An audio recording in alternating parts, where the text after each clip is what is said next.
Salam kamir kekaguman ilahi mengarah pada iman dan rahmat. Dududung. Oeng. Wayang kulit ya, pertunjukan wayang.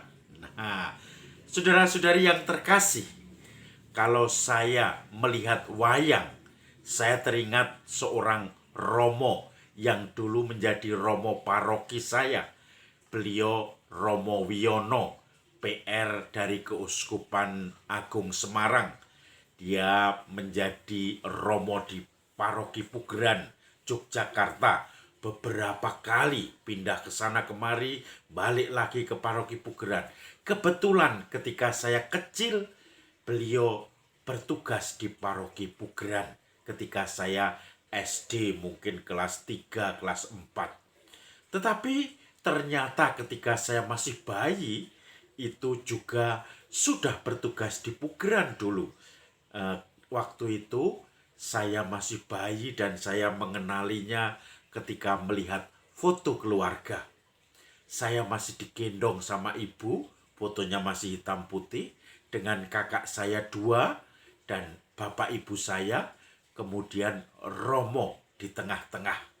Romo Wiono ini yang masih muda pada waktu itu tentu saja sudah menjadi paroki, menjadi pastor paroki di Pugeran, Gereja Hati Kudus Yesus Pugeran.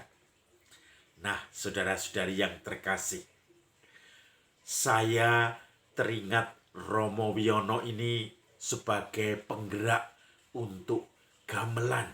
Anak-anak kecil dilatih untuk bisa main gamelan, mengiringi gamelan. Tetapi saya ingat karena saya itu mungkin tidak punya bakat dalam hal gamelan, dan saya juga seperti gong wajah saya, maka saya tidak dipakai oleh Romo Wiono. Saya akhirnya mundur karena memang tidak dipakai. Dan kemudian saya masih terkesan dengan apa yang dilakukannya ketika main wayang. Dia seorang dalang, seorang yang bisa memainkan wayang dengan hidup, khususnya wayang Wahyu yang berisi tentang cerita-cerita Yesus Kristus. Wayang Wahyu itu untuk siar agama Katolik dan juga untuk menunjukkan bagaimana Kristus mewahyukan diri, Tuhan Allah mewahyukan diri lewat Yesus Kristus. Ini juga salah satu wayangnya, yaitu Kristus yang disalib. Nah, saudara-saudari yang terkasih, Romo Wiono juga suaranya empuk karena seorang dalang. Dia enak ketika misa, ketika menyanyi, ketika semuanya serba enak. Dan beliau sungguh ramah ya, ketika dijumpai umat itu menanggapi dengan baik. Tipe orang atau gembala yang baik, pastor bonus, dan dia merasakan sesuatu yang sungguh-sungguh bisa dirasakan kehadirannya oleh umat.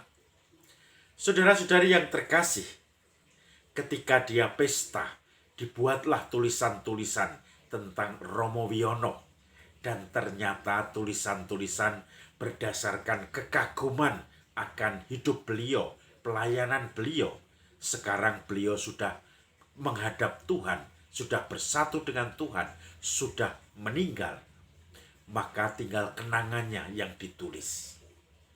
Maka disitulah orang-orang mengenal Romo Wiono dari sisi karya, dari sisi kepribadian, dari sisi ketegasan, kedisiplinan, dari sisi metode pastoral, dan kemudian juga kesenian. Semuanya ditulis secara lengkap dan tentu saja ini menjadi gambaran Romo Wiono itu. Saudara-saudari yang terkasih,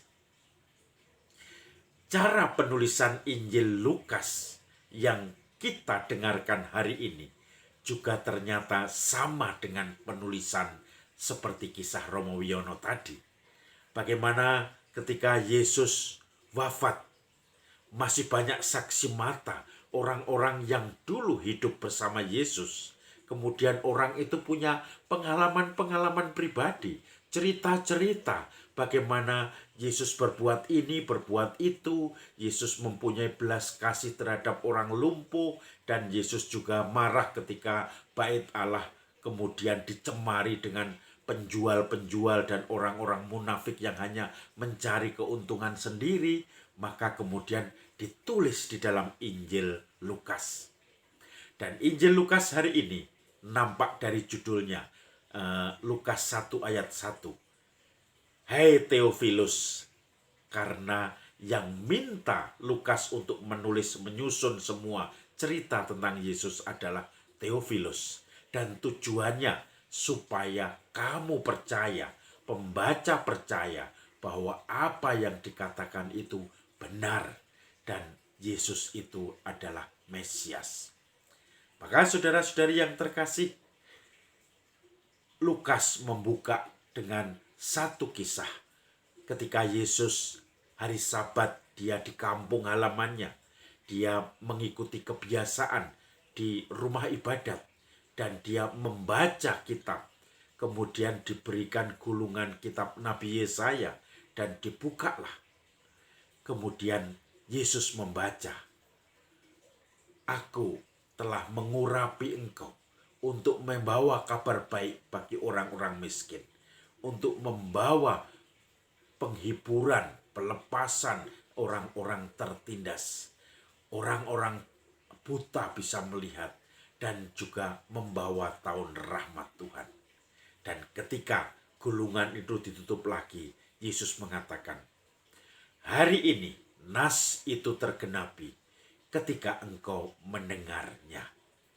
Itu artinya bahwa Yesus yang memang diurapi oleh Tuhan untuk membawa kabar gembira itu bagi orang miskin, bagi orang yang sedang menderita, bagi yang ada dalam tahanan, bagi yang mengharapkan penghiburan. Tahun rahmat Tuhan.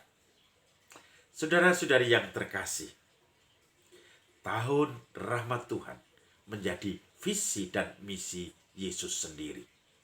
Maka kita semua juga sudah diurapi dengan baptisan kita. Kita semua sudah dipanggil dengan baptisan kita untuk sama seperti Yesus, menyesuaikan diri, melaksanakan visi dan misi Yesus yang mengatakan orang miskin membawa kabar gembira, orang tertindas mendapatkan penghiburan dan kepuasan atau kelapangan, pembebasan. Orang buta bisa melihat tahun rahmat Tuhan. Maka dengan baptisan kita diutus oleh Tuhan untuk menyampaikan kabar gembira tadi. Ketika orang-orang di sekitar kita sedang menderita, miskin, kita perlu empati, berbela rasa. Kita perlu memberi perhatian. Kita perlu mengulurkan tangan untuk meringankan beban mereka. Untuk membuat orang yang sedang tertekan menjadi gembira dan penuh harapan lagi. Itulah tugas hamba Tuhan yang ingin mewartakan kebangkitan Tuhan. Maka saudara-saudari yang terkasih, sudahkah kita semua melaksanakan perutusan itu, membawa visi dan misi Tuhan Yesus, yaitu menghibur kabar gembira bagi orang-orang yang miskin, pengharapan bagi orang-orang yang tertindas, agar kita juga bisa menulis Injil kita masing-masing berdasarkan hidup kita bersama Tuhan sendiri. Salam kabir, kekaguman ilahi mengarah pada iman dan rahmat.